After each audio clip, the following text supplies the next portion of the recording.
Hello, my name is Jared Taylor. I'm the editor of American Renaissance, and I'd like to speak to you today about the reality of race.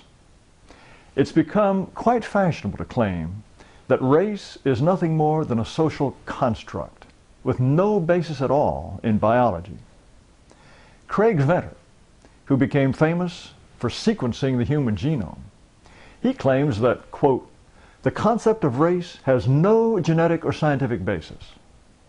Right now, in the fall of 2011, at the Museum of Natural History in Washington, D.C., there's an exhibit called Race. Are We So Different? It claims to, quote, question the very concept of race. Now, common sense tells us this is just silly. No one would ever mistake a Scandinavian for an Australian Aborigine. And it's impossible for two Scandinavians to give birth to an Aborigine. As it turns out, science agrees. Science tells us this is silly too. Science tells us that race is an important biological category. First, though, let's consider some of the arguments of the people who claim race has little or no scientific basis. One thing they do is to point out that there is more genetic variation within a race, within races, than between them. Harvard geneticist Richard Lewontin, he pointed out in 1972 that 85% of the human genetic variation is found within any given race. And racial differences account for just 15% of genetic variation. Professor Lewontin, therefore, his conclusion was the very concept of race is destructive and should be abolished. Now, it turns out the 85%, 15% figures are true, but that 15% between races is very important. Consider the differences between the sexes. What you see on the screen are the 46 chromosomes that make up the human genome.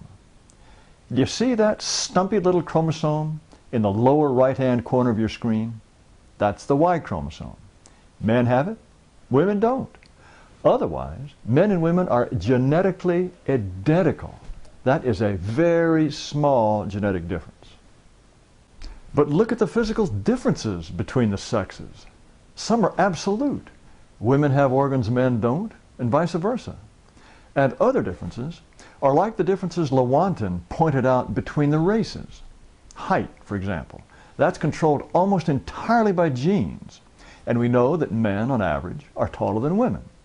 However, the range of heights from men, from the smallest guy to the tallest guy, that's much greater than the difference between the average man and average woman's height. So there is greater variation within the sexes than between them. But that doesn't make the sex difference in average height go away. Anyone who claims race is an illusion, he would logically have to say that dog breeds are an illusion too. 27% of the total genetic variation in dogs is between breeds. Okay, that's more than the 15%, which is the variation between human races. But it is still correct to say that there is more genetic variation within dog breeds than between dog breeds. Again, that doesn't mean breeds are an illusion. And look at the tremendous differences that result from that 27%. Dogs can be strikingly different in appearance, temperament, lifespan, susceptibility to disease. Differences in dog breeds, they are really, you can think of them as extreme versions of the human racial differences. What we're talking about is 27% of genetic variation as opposed to 15%. Another argument for people who think race is some kind of sociological illusion is that races gradually merge into each other at the borders. They claim somehow this means race doesn't even exist. But that's like claiming that the colors blue and green don't exist, because if you look at them on a color spectrum, they do gradually merge into each other. Yeah, they merge, but blue and green are different and distinct colors.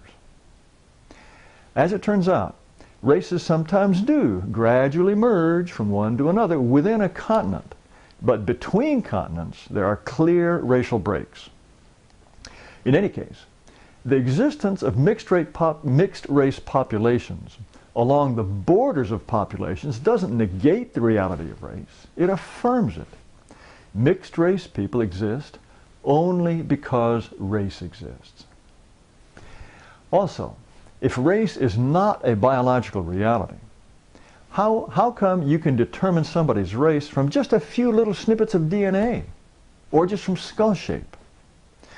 There was a 2005 study led by Dr. Neil Risch, and it was published in the American Journal of Human Genetics.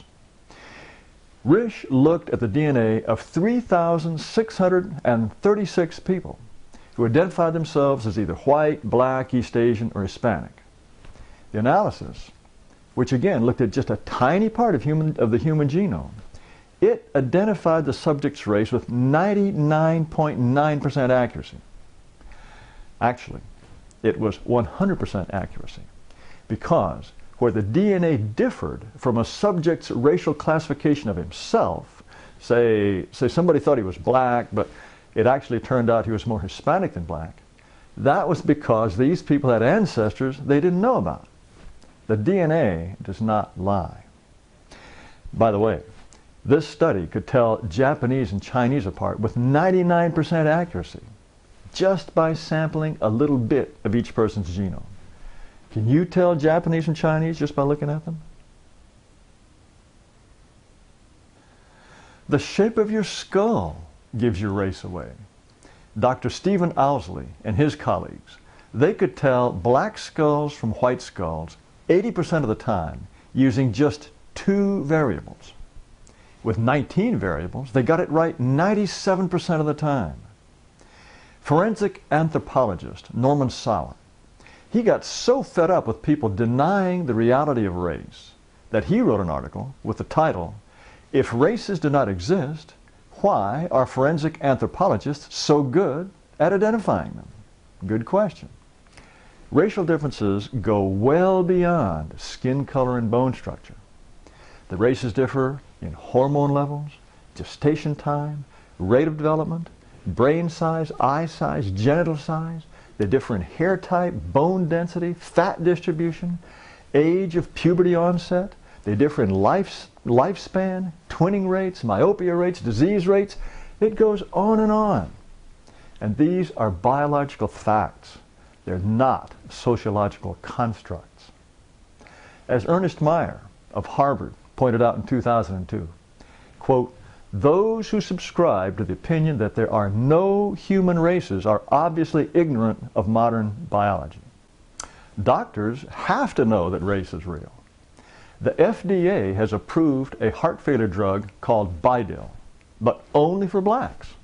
And it's because blacks do not benefit from conventional heart failure drugs. Sickle cell anemia is a condition found almost exclusively in blacks. About 1 in 4 West Africans carry the gene for it, but almost no whites do. According to Dr. Steve Jones of University College London, any whites who carry the gene probably have an African ancestor that Grandpa never told him about. 8 to 10% of Northern Europeans have a genetic disorder called hemochromatosis. It is almost non-existent in any other racial group. There are sharp racial differences in rates at which people get food allergies, prostate cancer, breast cancer, diabetes, and in every one of those cases, the differences are caused at least in part by genetic differences. It's because of medical differences like these that there are even diagnostic tests that are tailored to specific races. So in some cases, it would be outright malpractice for a doctor to pretend that race was an illusion. It should be clear to you by now that your instinctive understanding of race is correct. Race is real. It took hundreds of thousands of years of separation for groups to become as unlike each other as, say, African Bushmen and Ukrainians. The idea that race is an illusion or a sociological construct, it's absurd on its face. Only white people seem to be able to trick themselves into believing it. You almost never hear blacks or Asians jabbering about how race is an illusion. They know very well race is real. And even the goofiest white people suddenly understand race just fine if it's a question of granting racial preferences to non-whites. Well, why do people push this crazy race is an illusion scheme? I think its purpose is to persuade people, white people anyway, that immigration means nothing. If Europeans and white Americans are being replaced by Mexicans and Arabs, who cares? We're just being replaced by ourselves. Likewise, if whites marry Africans or Haitians, who cares? There's no such thing as race. So that's just like marrying white people. Wrong. Grievously wrong. Suicidally wrong. And in another video, I'll tell you why. Thank you for your attention.